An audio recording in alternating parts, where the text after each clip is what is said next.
Always live lovely. You are now listening to Breaking Barriers, a mental health discussion. I'm your host, Chetina Guadalupe. I'm a licensed marriage and family therapist, consultant, speaker, and singer. Breaking Barriers, a mental health discussion was created to provide examples of conversations with various people on stigmatizing topics, to break barriers so that you can be encouraged to go within your own community and have these same conversations. Each episode is timeless. There's always something that you can receive from it over and over again. We push the bar a little bit with the topics we talk about. That's why it's called Breaking Barriers. We speak about things that people typically aren't creating space for so that we can all receive healing. Share with everyone you know because of this. There's something that everyone can benefit from in each episode. If you like what you hear and would like to support Always Live Lovely, please donate. This helps us to be able to continue to provide free information on multiple platforms. I will leave the link below. We appreciate any support you're able to provide to keep this thing going. If you would like to stay connected with all things Always Live Lovely, you can visit us at www.alwayslivelovely.com. We provide individual mental health, therapy services, consultations, products, music, information on upcoming events, and so much more. Don't miss out. And of course, if you like my vibe and you would like me to speak on your platform or at your next mental health event, connect with me at connect@alwayslivelovely.com. Enjoy the episode and remember, always live lovely.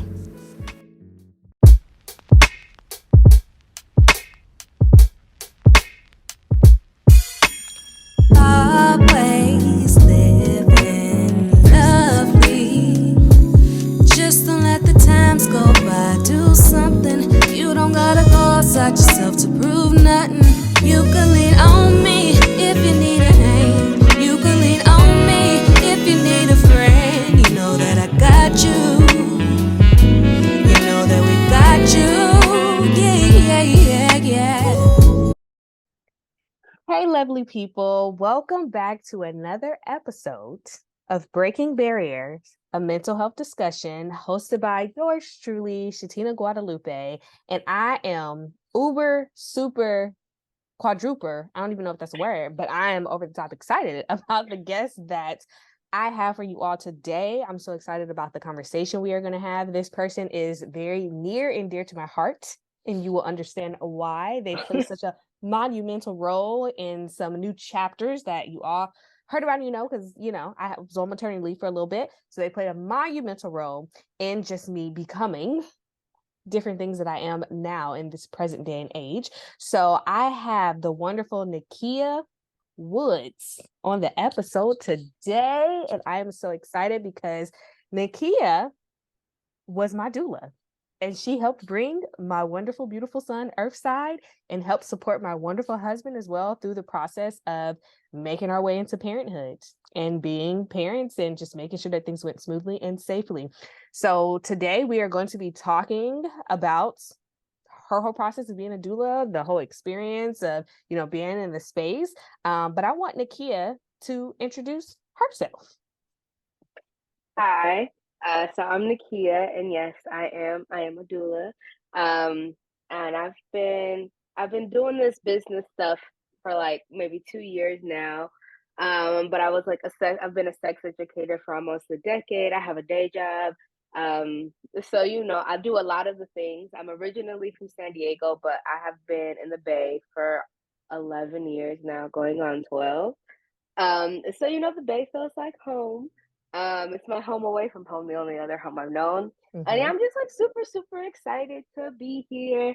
I love you. I love chatting with you. So yeah, let's make this happen. Yes, let's make this happen and make sure we can share some goodness with the people. And like Nakia stated, she is a doula, a birth worker, as well as a nonprofit director, sex educator.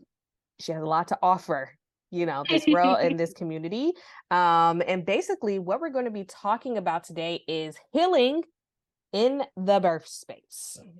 So, Nakia, when it comes to just the process of a doula, first of all, I don't even 100% know if everybody knows what a doula is, because I know even in my experience, like some people are like, what is a doula? Like, why is that even necessary in the space? And even if people do know, I think it's good to have like a refresher, because some people may not feel like they can even have a doula. So can you share a little bit about just what a doula does and, you know, anything that encompasses that?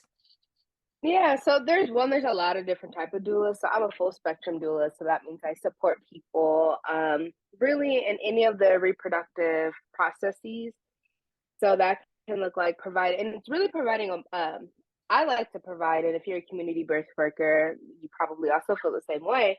Not just emotional and physical support while a person is either having a baby or experiencing pregnancy loss or trying to get pregnant or in their like postpartum period. But it's also providing education and resources to the people that you're working with. I like to think about my role as like, your sister that's there that just knows a lot more about birth than you might know, because I attend births. I've taken courses. It's my job to know and learn and be able to see certain things. But we are not medical professionals. We cannot catch your babies because we are not medical professionals, but we are there to support you along the journey. And it looks, for me anyway, it looks different from client to client, so some people just really need someone to be there. That's it. They're not looking for anything else. And other people are really some people are having like a really difficult time because of trauma or because of past experiences or things that have happened. And they just really need someone to talk them through what might happen and reassure them, like, you're good, like, you'll be okay. And then we offer, like I said, we offer the physical support. So if there is a birth and labor that's happening, we're doing the comfort measures, the bouncy balls, the hip squeezes, teaching you different birthing positions and helping you into those birthing positions, and things like that. It's a lot of work. I feel like it's one of those things where it's a lot, but in its simplest form, we're just there to make sure that your birth is as close to what you envision it to be. Right. So basically, she's like your right hand. She's there in a Yeah. lot of the moments. I know even for myself, what that had looked like was, being able to have Zoom meetings, because y'all know COVID. So we had to have some Zoom meetings prior to, and then we had like, some in-person physical meetings, because, if I'm about to be, y'all know when you're birthing, whether you know or you don't know, like, there's nudity, there's lots of things going on. So you want to make sure that Lots of nakedness. right, you want to meet your doula before they just all up in your business. So we were able to be in person and meet in person before actually having to, birth my child. Of course, if you haven't already by this time, it will be an episode with me and my husband where we're talking about just that birthing experience. But, just as a reminder, I was induced. And then so Nakia played a big role in helping me know you need to go to the hospital because something may not be right. So let's like write the doctor. Let's figure out what needs to happen. And then long story short, I end up having to be induced. And Nakia was able to come because doulas know, and they know when your due date is going to be, but they also know babies come when they want to come because they the boss in that moment. So they're usually very available for what's needed. And Nakia was able to walk me through even by phone to help me make decisions when I was terrified and didn't really know, like, what was going to happen, what was the best decision, and just being a tremendous emotional support throughout all of it, tremendous physical support throughout all of it, and staying with us during the duration of the labor and experience, because I labored for pretty much 3 days. So it was a pretty intense and long process. But just having her there in that space as a person of comfort that I knew I could trust, because when you're there for a long time, since it wasn't a short birth, you have 11 million doctors and nurses coming in and changing shifts. So it's very important for me to have someone there that, my husband is there, but then also have someone there that is educated, that is able to have more experience, like she stated, than what we typically may have or what we may can get from our family members and our friends. But that was another safe person, so that when I feel scared, because I can't be anxious too much in this moment because my body needs to relax, I could look to her, look to my husband, and I knew that they were going to make sure that I stayed safe. So doulas play a major role. And a lot of people don't get the chance to unfortunately had access to them, but if you are able to have access to, hopefully that can change in the future. They're an amazing addition to your experience and helping you just have an ease of mind. So greatly appreciate it in the space. Yeah, and I will say too, like the part that like when you said, I was like, oh, I forgot that like I do this too, right? Is like I also support the part like your partners and the people. Like I remember working with you, it was like your family is so important to you. So I knew that it's gonna be your family's gonna want to know who you're working with. Like they're gonna want to know, like have some peace of mind. So like I did offer things to you, like, oh, do you family group chat? Do you want me to go in there and be the person giving updates? Because that's a lot of stress for you and your husband. I can, I can do that for you, right? Or again, like you're going through this experience and you're going through that physical experience, but then your husband is there and feeling like, Right. okay, I'm seeing all these things and this is your physical experience. I can't have this physical experience with you. So also providing comfort not just to you, but to your partner and your family, because that's what's also gonna like for some people, not everyone, right? But like that also gave you comfort. It also gave you some peace of mind. So really adapting to what the space needs is also pretty important too. Right. And she played a big role in making sure that a huge thing for me is it's hard when you're the person that is in labor as well as the partner that is there to support you too, to keep up with everybody, because everybody's been waiting for the moment just like you, and they want to know updates and everything. So a big thing that I suggested, that we requested for Nakia to do, was to be the holder and the gatekeeper of updating like the family members and the close friends that are basically family members in a group chat, so that we didn't have to worry about it. We could be as present and as focused in the moment as we possibly could be, which was so important. And she was basically the gatekeeper of that. So any questions, any updates, any privacy needed, they all knew that Nakia was gonna, be the one that was in the chat, able to update them. So that took like a tremendous load off of us. And I know a Yep. lot of people, like I said, don't have that, but it was a request. And that goes to what she's saying of like, it's specifically what you need, like telling your doula what you need and them being able to meet you in that and making sure that the birth can be as close to having some components, if not all of them, that you want and that you hope to be able to have in that experience. So even when it comes to just like, you being a doula, because everybody's story is different, what brings them to this career, what brings them to this level of passion. But it would be great to just kind of hear a little bit of like what inspired you to even want to do this work. Yeah, I always tell this story, and you've heard it before, but I always tell it 'cause it's like the truth. It's the true story. It's the real tea. So like I said, I've been a sex educator for almost a decade at this point. And so that's how I learned about doulas, through a course that I taught at UC Berkeley. And I used to put on the birth worker panel, and so I was like learned about it, knew about it, thought it was really cool. But in my head, I had like all the imposter syndrome, all the things telling you what you cannot do. So like that's a cool thing, it's interesting, but it's not something that I'll be able to do. And then my twin sister got pregnant in 2018, and we didn't have the funds or the means to pay for a doula. And so I said, I'm just gonna go on the internet. I'm gonna look up all of the best things. I'm gonna look up what you need, what we need to buy you, how we need to support you. I'm just gonna Google everything and figure it out.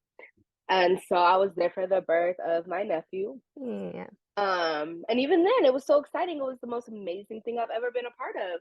And I remember that in midwives that were in the room were like, "Oh, like, are you a doula? Have you done this?" And I was just like, "No, like, that's not for me. Like, I did this for my twin." And so my sister then she ended up having a baby during the pandemic when there weren't letting anyone in the hospitals. And so I did played a similar role, but I wasn't able to be in the hospital with her. And that was, she had her birth experience. It wasn't what she pictured it to be.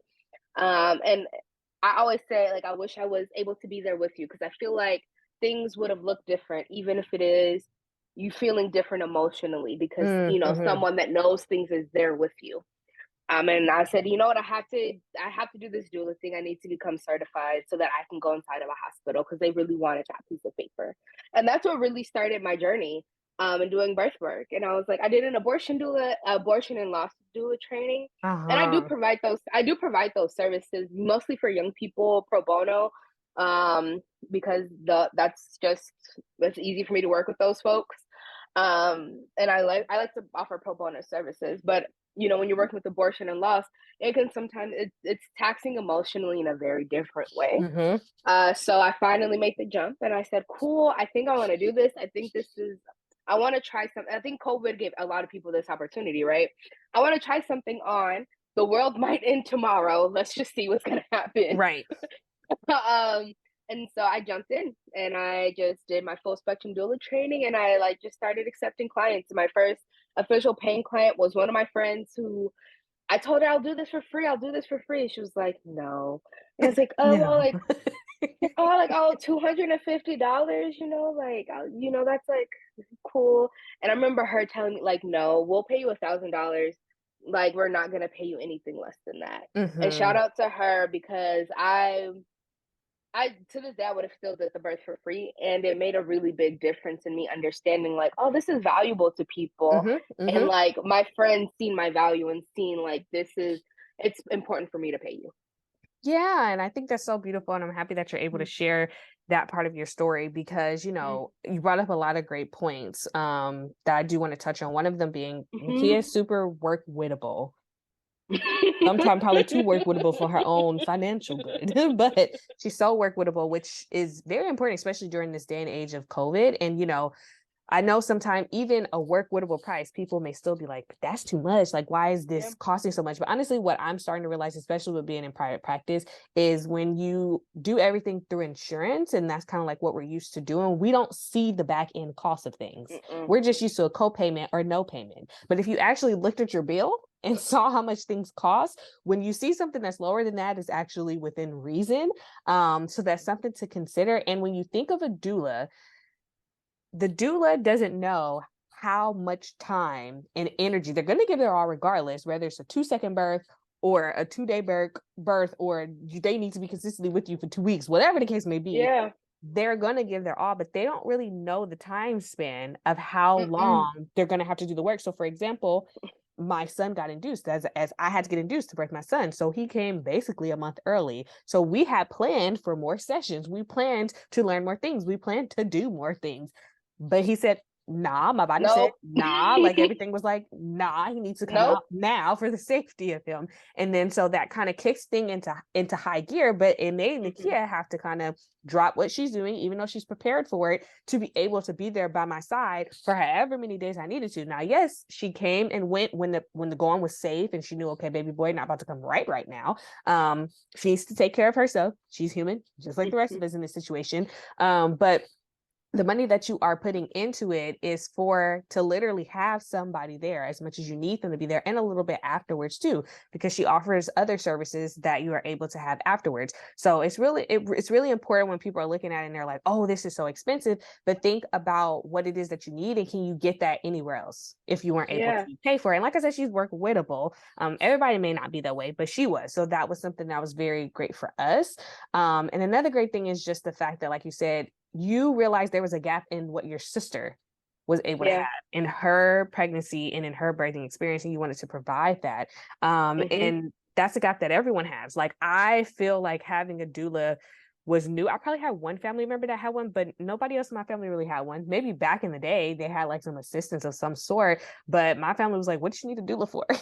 Like, what do you need a doula for? Like, Yeah. we'll be there. But I'm like, no, like, I knew I needed something different. And so it wasn't that my family could not provide all that I needed, but I needed something of that and more. And then Yeah. so it was a new introduction to my family, to where even now they're like, oh, okay, like we can vibe with this doula stuff. We Yeah. see the value in it. We see what it has done for you. Um, and I know that I think, and correct me if I'm wrong, because sometimes my memory can be a little skewed because I was going through some Yeah. things.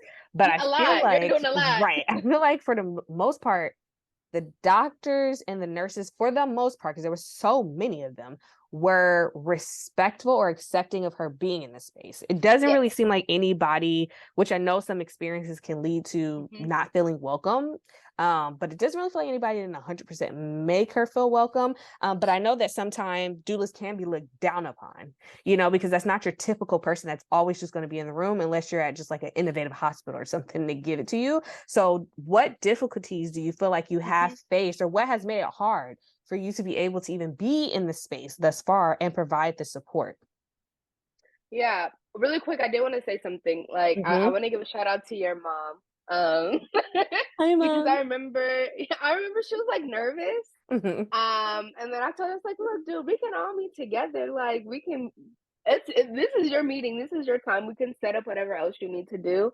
And I just remember after I met with her, I could see like just the tension leave her body and like her. I still appreciate like the amount she like. I felt like she trusted me with you, and I Mm-hmm. feel like that was like that. I feel like that meant a lot to me because I know Yeah. how you and your mom are. So I just want to give a shout out to your mom because she was open, even though this was not something that not something she had really heard of in the past. Right, right, Um, right. That's and I real feel like talk. Mm-hmm. yeah. And after we talked, she was like, "Oh, we're good. Yeah. I can have your number. Oh, okay, we're fine." Yeah, it was needed, and that's what she means about being there for the family too, because the family is, involved as you allow them to be. And definitely for mom, that was a huge thing because I'm her baby. And then so it was like her Yeah, baby's having a baby, even though she's been there for my sister having her children, it was like now the baby's having a baby's baby. having a And it's all baby. happening so quickly, and she was scared, which Yeah. makes sense. And then so knowing that, okay, I now have a face in the name. I've now felt this Hmm. gentle person's soul and spirit. I feel like my daughter is safe. I feel like, she'd be comfortable since she knew that only two people could be in the space because remind you, COVID. She knew COVID. that she couldn't be there during the birth. So she just needed to know that I was okay. And that was huge for everybody to know that we were okay and we were in great, amazing hands. So I Yeah. thank you so much for that. Again, hi mom. Now back to your original question. Yes, yes. So I feel like even when there is, because it's funny, there was some difficulty at the hospital that we were at with you, and I made sure that it wasn't. Mm, it's like different, like because like Doula Nakia is different than like Nakia. So Hmm. sometimes people will talk, they talk to you crazy. What do you think? And as Nakia, I would be like, so no, we're not So doing that. That's basically, not done. But like as Doula Nakia, I'm like, okay, all right. And then like I'll step out of the room and I might say something to them, or I might hear what they say, and I know that it's like some backhanded comment, but I'm not gonna react to it. Some hospitals are a lot like less friendly. So like I did have an experience. I remember this. I like walked into the hospital, and we have to check in. They scan your ID. They do all of this checking, and the security guy in the front asked me, "Oh, like who? So what are you here for?" And I was like, "Oh, I'm a doula, and I'm here to see my client in room XYZ." And the security guard was like, "A doula?" Hmm. And then the other security guard like laughed and was like, "Yeah, my cousin paid for that." Like one of those. And I'm just like, bruh, just let me in. You're the security guard. Right. You got my Ain't got nothing to do with ID. you. Like yeah, why are you making these like weird comments before I haven't even Hmm. gotten past the front door? Or, doctors, there's some hospitals that will make you sign a contract as a doula when you walk in, and they make your client sign a contract too, which to me is weird when somebody's in labor. Right. You've given them an epidural, you've given them drugs, and now you are asking them to sign a contract. That's weird. But that Hmm. basic a contract that says that, oh, you don't practice medicine, so we want to make sure that you know that, and that your client knows that you don't practice medicine, and that they Hmm. shouldn't take your recommendations. Which I'm like, I don't give recommendations. We talk through options. And my recommendations are do what feels safe and healthy for you. And remember what we've talked about in the past. You make your own informed decisions. Or some doctors are really, how many people asked if I was your cousin, your Right. sister? No, everybody Like, thought that she was my sister. Everybody thought that she was my sister. And we were like, no, and that's like, the doula. no, and like it said it on the board, like it was very present. And everybody was like, oh, that's your sister? Oh, Because she black. yeah. And it's like, Oh, I get it. Like, I don't think we look alike, but I guess we're close enough in skin tone to like, sure, if that's what you want to guess. But that's my experience. I had a white client, and somebody asked me how I was related to the family. oh goodness. So I do know it's different for white doulas than it is for us. Because they And I know probably that think automatically, oh, that's your doula. Oh. their experience just they look so different, and like they charge significantly more than like what I charge because I really want to work with. That's why I'm like, I'll work with you if we get together and we vibe in, and we'll figure it out. If there's a will, there's a way. Where there's a will, there's a way. Hmm. But they're charging significantly more, and they're able to pay for like fancier things because of the way that they're charging people, you know, and they're providing less services. And so they might not even, you know, how I came to you, I was there every single day that you were at the hospital. Yeah. You know, I'm you know, I'm leaving, like, okay, you're gonna sleep for a couple hours, I'm gonna go home, I'm gonna sleep for like 5 hours, and then I'll be back at 7 o'clock in the morning, and I'll bring breakfast, right? For a lot of other, especially again, not white doulas or like doulas that are not community birth workers or community doulas, they'll just come to the hospital when you're at that 6-7 centimeter mark. Right. No Not matter fully a if you've part of been the induced. experience. And like, I'm thinking about your, like, and that's, I'm not putting all your business in the street, but like thinking about your birth story, if I would have came at 6 or 7, I Oh my wouldn't have been goodness. there. No, like literally I needed Nakia and I needed my husband because I literally, listen. I always, it's funny because when I talk, because I'll tell people about like my different clients, but I'll tell it in a way that you're never gonna know who this is. And I might combine 3 different client stories together, so that even if you could be hearing your own story and you don't even realize it, because it's I want to make sure that I want to share the lesson, but not share who the person was, and not Right. necessarily share the story. But I always talk about you in the way I think it was a beautiful birth. I think it was a beautiful labor with all the things that happened, how many days it was, but every single piece of your labor felt so intentional. It felt so good. And when there was disruption to that like piece, I feel like we were able to do some real work in the moment. To really sit back and say, like, let's talk about this, let's think about this, let's address whatever is going on in the room. And I think it really shows what can happen when the hospital is telling you what you can't do. And you have a team that's like, but you can't, like, you can, and we make whatever decisions are safest for you. Right. Absolutely. Because, you know, hospitals, medical providers, first of all, they come in with all of their own glory in their minds. And then so that's one thing that you have to deal with while being in pain, but also they'll push a lot of things. And it's very important to have some other people in the space that are aware of that. And like every time I think of it and I just like go back to that space, my heart breaks for the people that had to birth their children through COVID. I'm happy that, you know, hopefully people had safe births, but the fact that I knew that a lot of women and birthing people were in the rooms with nobody but medical providers, that's terrifying to me.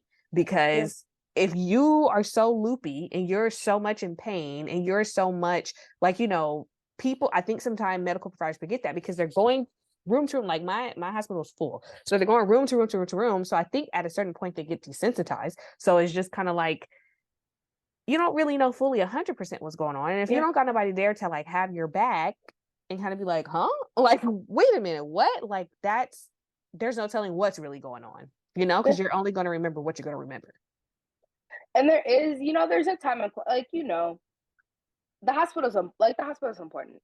Like, you know, the medical providers, they provide some important, they provide some important care.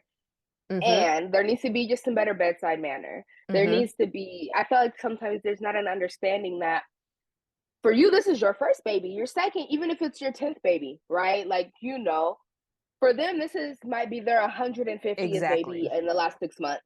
So I think like that's sometimes what's missing, that like empathy of you're having a brand new experience because every single labor is new. And you are literally experiencing pain, all the hormones in the world, fear. You might be, you know, there might be a trauma that's coming. Like there's so many things that are coming up that it's like, no, it's okay. Like we need to come.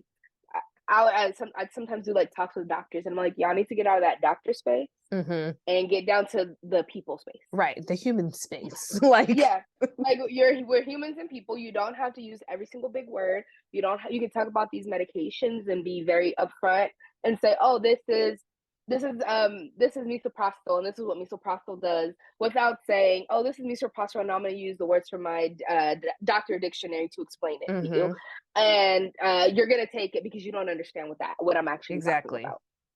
I'm here to disrupt that. Absolutely. And like Nakia was highlighting, the hospital is a wonderful place, like to be able to have your baby, especially if you're a person that knows that you need to be in the hospital, or if it's a medical necessity for you to be there. Don't want people thinking that I'm all like, no for the hospital, because I actually needed to be in the hospital. Yeah. But at the same time, it's just that whole idea of, for any professional that consistently does the work, you just get desensitized a little bit. And then that's Yeah. where the treatment gets a little bit wonker. Not sometimes, because it's a whole different episode to talk about full trauma and different things that come, because that does exist in the space. But just the simple, like she's saying, bedside manner, like that's a huge important part too, especially for people that's having their first or their 10th baby. It's a different experience each and every time, and people have to Mm-hmm. be aware of that and aware of respecting everybody that's in the space. But like I said, there was a lot of people that were very welcoming and actually happy. Some of them were happy to see that I had a doula. A lot of them were in amazement of my husband. Some of them weren't really I feeling my really like husband. the last nurse. Uh-huh. The last nurse that you, or maybe it was like the second to last nurse. Mm-hmm. I felt like she really came in and I felt like she understood, like she understood why we were all there, Right. and like understood. I felt like she was a part of our team, and you don't always feel like that with some of the medical Mm-hmm. staff. Sometimes it is, it's me and my partner against the world, or it's me and my partner and my doula against the world. And I felt like it was, at that point, it was all four of us. Yeah. How are we going to support you? How are we Yeah. going to make this positive? And and the nurse that helped, like, when it was time to deliver, I feel like the older woman, Yeah. she wasn't that old, but Mm-hmm. but I feel like, again, like, I was like, this is, sometimes things happen for a reason. We needed this energy in the space. We needed these people here for your comfort. Yeah. Yeah, absolutely. Because there's a lot of moving pieces that are happening. Like Mm-hmm. it's like a Twilight Zone experience. There's a lot of moving pieces. And then if you are in a hospital that's full, there's just so many people that's just going in and out, and you have to really just be able to focus. And that's why it's so important to make sure you have safe people in the room with you, so that you don't have to worry about certain things, and you can Mm-hmm. just focus on pushing the baby out and making sure that you're good, making sure that you're okay, and everybody else can worry about everything else. So Exactly. and with Exactly. your partner being there, they should be able to focus on helping you push, being in the moment, catching the baby or cutting the umbilical cord or Yeah. whatever they need to do too, and not being as stressed out of their mind as they may or may not be in that moment. But because we know that moments can be traumatic, or people can not have the best bedside manner, and that doulas are essential in the space, and everyone's experience is so unique. There's some people that have birthing experiences and they're like, that was a breeze, that was the best. Like, I know people like that was the best experience, everything was great. Granted, births are the most absolutely beautiful, magical, one of the most absolutely magical things you can experience. Mm-hmm. But sometimes it also comes with a lot for people to like get through that. It's not the easiest thing to bring forth a human. So, like, with knowing all the things that could go right, could go wrong, could go somewhere in between, how do you make sure that you're continuing to facilitate healing in the space? Yeah. It's like interesting because I think when people are in labor, and this comes up a lot, especially like getting an epidural. And like, I don't care if you get. I've never had a baby. I could have one contraction and say, I'm I'm done. out. I'm done. Give me the epidural yesterday. Let's go. Hmm. So I don't know. I don't know what labor feels like. And I feel like I feel like I communicate that. Like, I don't care what you do. I'm literally here for you. But when you're in labor like that, it's like that fear turns on, like that, and like that want to make sure that everything is perfect. And I've seen this across all the people I've worked with. And the amount of times I've had clients say like, "Oh, I'm so sorry, Nakia. I had to get the epidural. It was just like so hard." Hmm. And I use this as an example because I say to them, I'm not disappointed in you. Right. I'm happy that you made whatever decisions felt right for you. And Hmm. I see a lot of that, like, that second guessing, the shame, especially like around getting an epidural, which, like I said, I never had no baby. Pick up, Right. give me it. Yes, now. Right. Put it in the concoction. Can I just drink it? Like, let me just. Don't let them, because I'll do it. But like, it's like that fear comes up, the shame, right? Hmm. That, especially for my clients of color, of, I'm supposed to be stronger than this. I'm Right. supposed to be able to handle this. why, like, and you hear like, why am I doing this? And I'm like, one, you're doing this because you want to have a baby. Mm-hmm. And two, you get to labor in whatever ways feel good for you. And if that epidural is what makes sense, let's do it. Yeah. And I think so, like, there's always tears, there's always things like unexpected things that come up that people, I don't even think the person that's gonna go into labor, they don't expect for it to come out. Mm-hmm. And that can sometimes result in like arguments with partners, or like disagreements starting to pop up, and like me interjecting because y'all need to be in love right now. I don't need y'all Right. fighting. Right. So like, let me come in there. And it's like, sometimes it's that reminder, right? Like, you love him, he loves you, you love them, they love, right? Whatever pronouns are in the mix that day, or how many other people are in the mix. Mm-hmm. And it's that reminder, right? Like, you are loved, you are deserving of love, and you are doing what you need to do. I think so. Yeah, that's what pops up so much. And then what I see in like that fear of, if something happens wrong, the blaming of yourself. Mm-hmm. I delivered early because this, or my baby had to go to the NICU because of that, or like all of these things. It's like, sometimes things just happen. And I remember I told you and Rod this, people wake up and just have a baby. Mm-hmm. Mm-hmm. Some people, they don't prep, and it's, you see, and I've had clients like that even when they've worked with me, they've called me and it's a week before their due date. Mm-hmm. Like, I haven't taken any classes. I didn't know what I was gonna do, but I felt like I Right, wanted but a now I doula do. because, yeah, that's like, I don't know what I was gonna do, but I'm gonna hire you because I don't know what I'm doing, and the clock ran, and Mm-hmm. we're at this moment, and I'm like, yeah, so people they don't have anything, and it's anybody from that didn't prepare to the person that prepared the most. No one ever feels prepared. No one ever feels like they're doing enough. Everybody feels like they failed somebody Mm-hmm. somewhere. And I feel like that's a big part of my role, especially when people are in the labor space, is to remind them that you don't need to feel shame. And I am just here to love up on you. Right. Whether like, oh, this is going to be a friendship that's going to continue, or whether after our postpartum visits, we won't talk again, and that's okay. I'm not really Right. tripping either way. And like, some people, sometimes you become family. Sometimes it's like, that was a great experience. But yeah, I find that.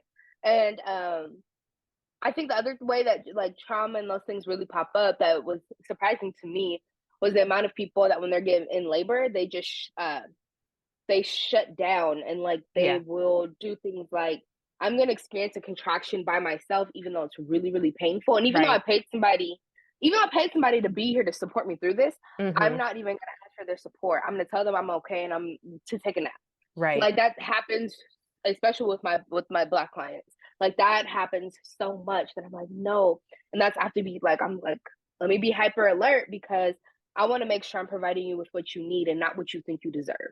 Mm-hmm. Mm-hmm. Because I think a lot of people feel like they That's a deserve point. less. Yeah, Yeah. that is a point right there, especially depending on people's backgrounds. Because, Nakia has you fill out paperwork. So, with what you're Mm-hmm. comfortable with sharing, if you have experienced trauma, all that can come up in the birth room, even if you don't, even you're like, what that Yeah. got to do with it? No, literally, everything has something to do with everything. So if people are shutting down, and, it's so important. Like, the biggest thing that I did learn was like, I have a lot of anxiety. And if I Mm-hmm. was going to keep on with having anxiety, we wouldn't have made no progress. So I needed to make sure that I was able to open my body up as much as I Mm-hmm. could, mentally, spiritually, so that it would open up physically, and needing to feel safe in that space. And then so it's super important to be honest with your doula. It's Yeah. okay to be honest, because you want to make sure that you feel safe in that. And you want to make sure you're feeling safe in a space that's hecka invasive. Yep. Probably you're probably going to be invaded in more ways than you actually ever thought or imagined. That's just a topic all in its own. Like, if you're a person that's shy and cover up, it's like during that experience, like everybody gonna see everything. So what can you do about it? Yeah. It's true. That's how I'll be like, I don't, like, I'm going to be all up in your business. I don't really care. Like, take your clothes off, keep them on. I'm gonna be here regardless. Right. Something that you said brought up. I realized too, like, a lot, like, especially if there's like, if people are in a relationship, Mm-hmm. um, sometimes things like not even just arguments, but like things come up between people that are in a relationship. And I really like to give people space. I like to invite the space because people will be like, no, it's okay, just stay here. Just again, like as a band-aid, a barrier, a way that they might not have to deal with whatever emotions are coming up. And sometimes, almost every time, I'm like, all right, so I think I should take a break. Yeah. I think you two need. I think it sounds like you two need to talk, or like again, like let's go ahead and see what's happening here because it seems like there needs to be something explored without me being present. I don't have to witness everything, Right. but I can facilitate the moment. Yeah, and that's, you know, super important. And I know there were moments, even though like it's interesting because so many narratives that people put in your head of how the birthing experience probably gonna go. So people are like, you're gonna end up telling so and so off, and you're gonna, and Nakia created space of like, if like your husband does something that's annoying, can I know now just in case? So then on the low, I know kind of what to be prepared for. But honestly, like, you know, even though everybody's like, I cussed so and so out and I was doing this, I was never rude to my husband. There was probably one time that I can imagine where he wanted to like massage me or something, and I was so uncomfortable that I just was kind of like, no, like stop, like no, I don't want that. You set But a I boundary. didn't, You weren't yeah, rude. I didn't keep on like going or like, don't touch me. Like I wasn't anything like that. I was just more in a space of like love and appreciation and just having gratitude, and being grateful. If anything, I wanted to make sure that he was seen and felt and heard in the space as well, and felt loved on and felt very much included. But I never like lashed out in any type of way. And sometimes all the preconceived notions you can hear just about what the birthing experience can be can sometimes trip you up. Because I know even for myself, I got to a point of like watching so much Instagram. So I like to be overly informed to where it actually was good. And then it started doing harm because then I started being more fearful. And like Nakia was saying, like, you know, even with epidural, I feel like there's such a culture around like, you know, people feeling like they have to do everything natural, but what does that actually mean? And it's okay to like, if you have to get epidural. I remember in the beginning, I don't know if you remember, Nakia, but that was like a big thing for me. I didn't know if I wanted the epidural. I was like, no, I have to be able to do natural because people in my family have done it. Or what will it mean? Or what is it going to feel like? I have a high fear of needles. Like, listen, I was some warrior woman doing my birth. You were great. I don't know, like, but you were a warrior woman during your birth. I'm gonna let you know you did so amazing. I'm not hyping you up. Listen, you was like, no, I don't want any needles, and then the needles came, and you were like, stick me, I got this. Literally, all right, I'm gonna look away. Hold my hand. Hold my hand. I am shook with who that woman was, but I know that she is still deep within me and a part of me, and she's gonna come out when she needs to come out. But I was like, whoa, now I usually am crying to get my blood drawn, and I'm sitting here taking the epidural like a boss. But I think when you know you got to show up, you show up. Like my son's life depended on it. My life depended on it. So it was like, all right, girl, you got to boss up. We gonna make time to express the emotions and do what you do, but boss up. So I think, you know, being able to just, like she was expressing, there is no right or wrong way to birth. You just birth and you do the best that you can in that moment. And if you need epidural, you get epidural. If you don't get epidural, you don't get an epidural. Like, you know, if you need to scream, you scream. If you don't, you just need to be quiet and do a low grunt within yourself. Do that. It's whatever you need it to be. And I know Nakia did a great job of making me feel comfortable with however my energy needed to be expressed in that way, and being able to make sure I'm massaged, or make sure that like I have my playlist going, or make sure that certain things, because you can do this extensive birth plan and it gets lost in the sauce. And then so trying to refer back to it, or trying to just remember some components, because your doulas are human too, so they may not remember absolutely everything, but you know, we're all just in the moment trying to make it as comfortable as possible. And I know there was like a joke that Nakia used to say, like, at one point your booty gonna be in my face. Basically just know it was okay. And then when it happened, she's like, see, I told you, butt in her face. See, I told you there was gonna be one point where your booty was gonna be in my face. Yeah, I like to bring laughter. I like to bring laughter. I was like, see, I told you. And it was like in the middle of, like, not in the middle of a contraction. So it was a nice little like, all right, we can laugh right now. But I was like, your booty is gonna be in my face. And that is okay. I don't want, because I feel like also we like there's, and look, I'm talking louder, I'm getting excited, so I'm sorry about your audio. But I know like how much shame we're taught to have, especially with our bodies. And so like that shame, it reflects again in the birth space. And so people will be like, I have clients who are like, oh, I smell bad. I'm like, one, I have a mask on. Two, if you smelled bad, I would not care, because you are literally having a baby. Yeah. It smells and like you're more dog. Like Like literally, they're more self-conscious than, and I do this for my job, like for me, I'm always, and I'm like weird because I'll be like, okay, do I smell blood? Okay, all right, so maybe let's check if your mucus plug has, like for me, the smells are important too, and they don't smell mm-hmm, bad to me. It's just, it mm-hmm. smells like birth. But yeah, like I'm like, let's get out of, like, let's not be self-conscious. Like, I want you to be comfortable, and that's why I said your whole booty is gonna be in my face, your whole naked booty, and I'm okay with Mm-hmm. that.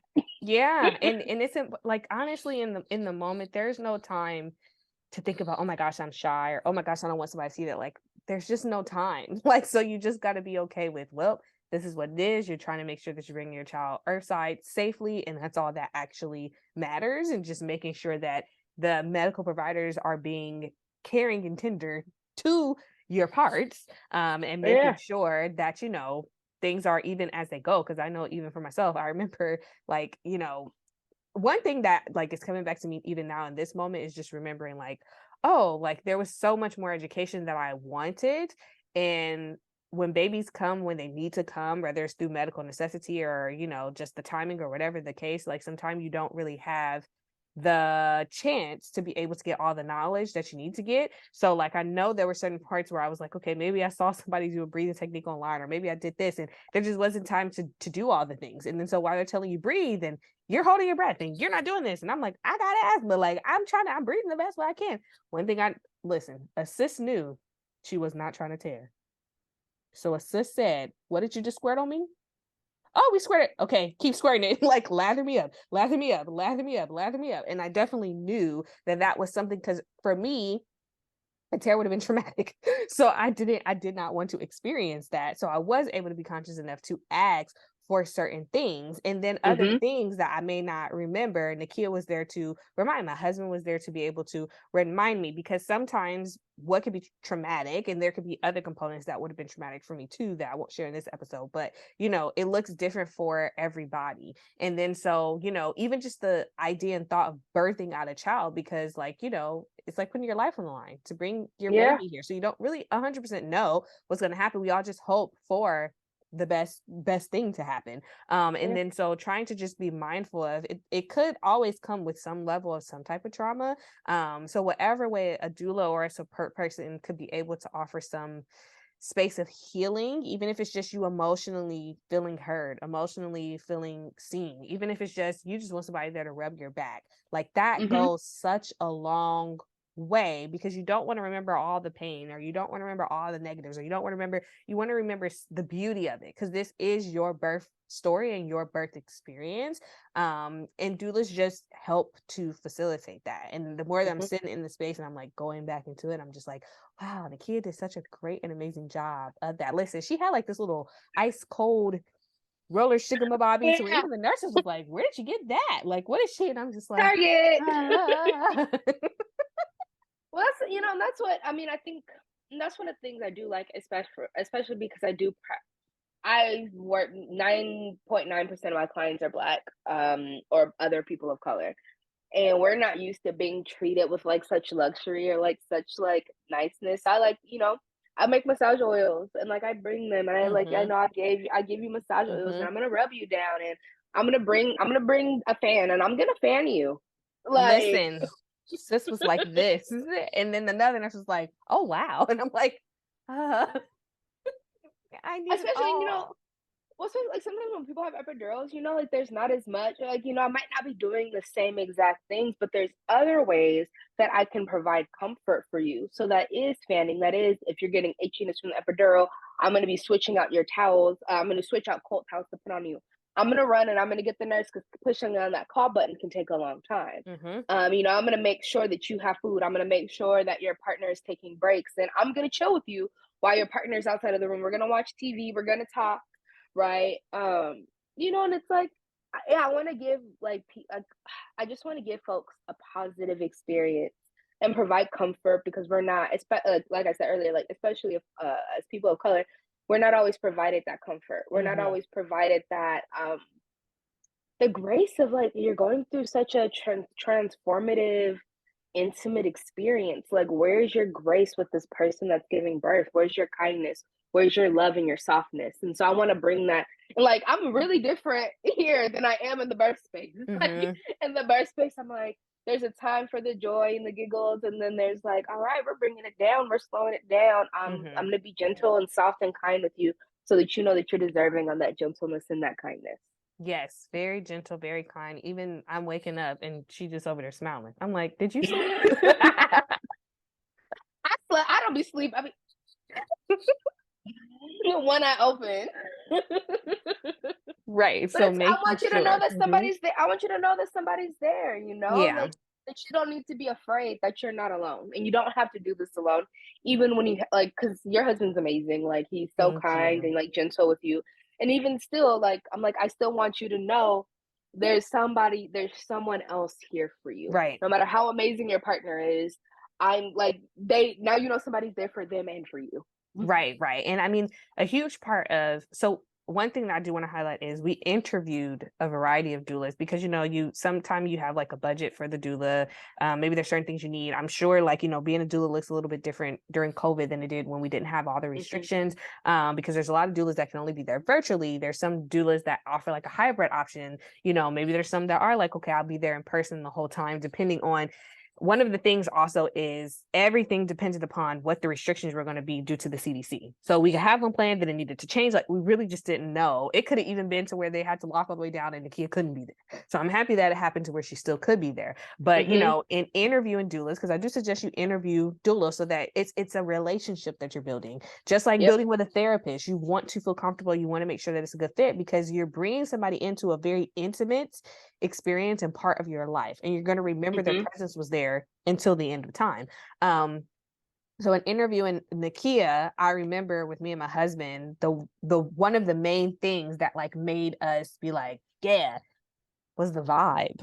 Like, it was the vibe that we didn't necessarily get with everybody else. So we were just like, okay, like, this is who we want. I needed to feel like, even though everybody was like, is this your sister? I needed to feel like my sister was in the room. I needed to feel like a mother presence was in the room. I needed to feel like this is my cousin, auntie, sister, cousin, brother, nephew, whatever. Like, I needed to feel like, okay, this is a vibe. We feel comfortable. We feel good. And that was important in just a couple of minutes of like talking in the beginning of the interview. And I'm like, oh, wow. Like, I really dig her because I don't want to have to worry about, are they going to say something rude about me? Or what are they thinking about me? Or this is that there. I just need to know that you're accepting me all encompassing and authentically. And you're accepting my husband all encompassing and authentically and not even have to worry about all the other stuff or being like, I didn't like that client. No, like, just coming through, being a vibe, building some relationship. Even in my postpartum visit, we was in here watching TV. I was about to say, we had a marathon. It was a good time. Yes. Like, hey, I gotta go home. I was like, I gotta make dinner real quick, but this was real. This was a good time. Thank you for a break. It was a break. I was like, this is nice. Being able to just come together. And one thing that she mentioned was, you know, whether it creates a long-lasting, lifelong relationship or it's just they're there to do the service, it's the opportunity to be able to experience a interesting kind of relationship in a different kind of way, just like I said, like you would with a therapist, because a therapist, having a relationship with therapist is a relationship too, and that's an opportunity as well to experience something different and experience something healing and experience something beautiful. So being able to have a presence there, because I don't know what everybody's experience is like, I don't know who everybody has in the room, but sometimes who you have in the room can really make, break, or shake things up when it comes to your birthing experience. So you want to make sure that you choose wisely. And I know that we can talk and go on and on and on because I just my heart gets so warm every time Nakia is just, I'm just in her presence. Like, I just can't. Like, she's always going to be connected to me and my husband's experience with birthing our son, our very first born child. So like, you can't get rid of me. It's too late. The love runs deep. I got, there's a couple of y'all that I'm like, yeah, you wish you could get rid of me. Right. I'm about to be annoying. I'm about to ask for Halloween pictures every single year. Yes. You're about to get you're gonna get at least 2 to 3 check-ins at the very least. Yes. And there's gonna be at least one family meal a year. Like, like, just some of y'all can't get rid of me. Right. And we love that. And even like, like, even like Nakia had business hours, but sometimes my fears came up when it wasn't in business hours. And no matter what time of day, Nakia never was like, sis, it's after 9 to 5. Like, always made me feel welcome, always was able to, like, help me or be like, hey, let me go and ask this question. Let me go back to my community. Let me make sure, like, you wanna make sure that you don't just feel like a client to your doula because you're pregnant 24/7. So if you need somebody that can have some wiggle room, go for that. If you cool with just only messing with people Monday through Friday, Monday through like, Fridays. you do you. But I know for me and my body, I was like, oh my gosh, it might be a Sunday morning and it might be a late Friday night. And I'm like, Nakia. Like, so being able to have that is so important.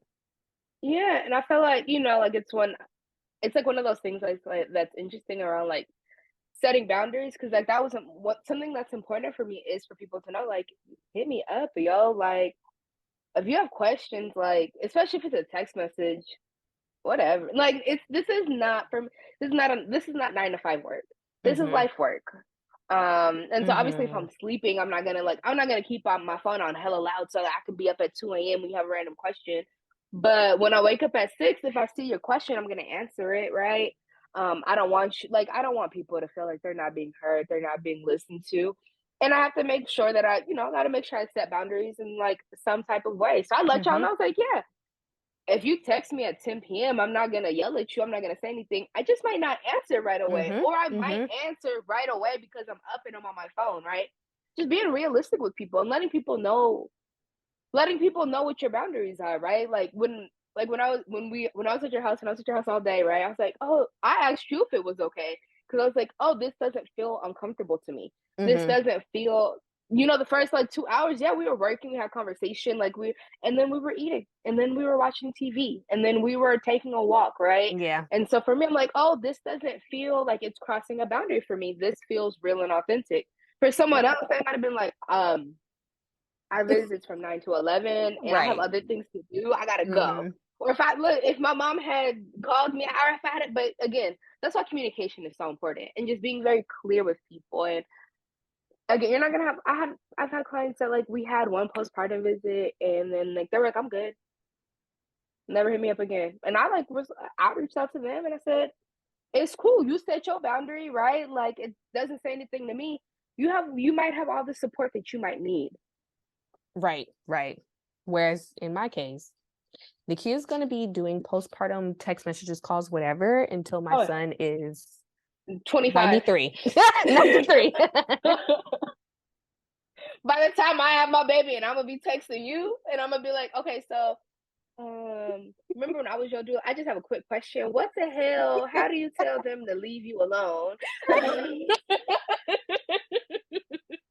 Right. And even in just like, boundaries is like a super big thing. And I want to, be able to ask you even before closing out, just like, how do you stay emotionally well? Because I don't even think I've ever had an opportunity to ask you that because it's so surrounding the family, the birthing person, like the baby, like how do you stay mentally well? I know I'm always like, you good or are you okay? But like really, like, because it's not your typical, like you said, it's not 9 to 5 work, it's life work. So there is no set hours when a baby comes. A baby comes when a baby comes, and you're on that clock in that time. So what do you do to just make sure you're staying mentally healthy? Yeah, I feel like I go to therapy once a week. I had other trauma that I had to work through. But surprisingly, working with people, and I was talking about this on a panel a couple weeks ago. Working with people that are having babies is really difficult. Is like really hard.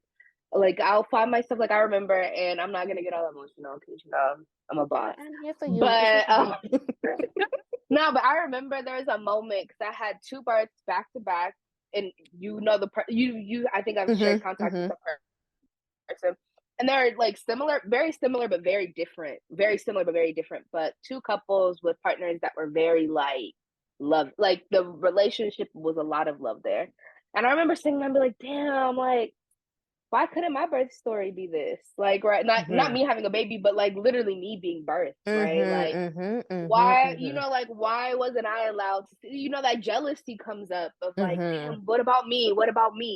And so like walking, like what is it? The decompressing, not the when you talk with your therapist and you're like, yeah, like having that Processing through conversation, everything that yeah, and working through that process and really understanding like where are those feelings coming that's from, real. because in the moment I'm like ready, like we're gonna do this. My focus is all on you, and I'm still a human. I'm still feeling those things.